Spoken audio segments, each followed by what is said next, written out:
תודה. זה חד פעמים. ב-13 אני אדבר לעצמי, לא אכפתי. אז כאן יש לנו באמת משהו באמת מיוחד פה בחולים שלנו, זה אמונת חוק. זה כיתות ד'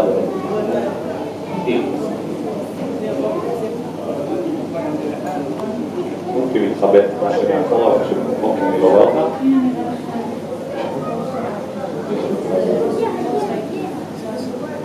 אז כן, כיתות ד' זה שילוב של ד' וכיתות קוצנית, פשוט אמונת קוצנית.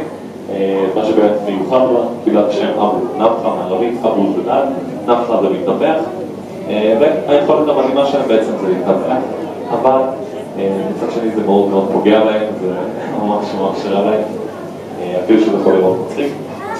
כמובן שההתנפחות הזאת לא קורית סתם בקלות, הם צריכים קודם כל המון אנרגיה משקיעים כדי לעשות את זה, הם עלולים להתעייף ולמות. דבר שני, הניתוח הזה נגרם מכך שהם שואבים כמויות אדירות של מים לתוך הגוף שלהם. ככה נתנו לנו מספר 114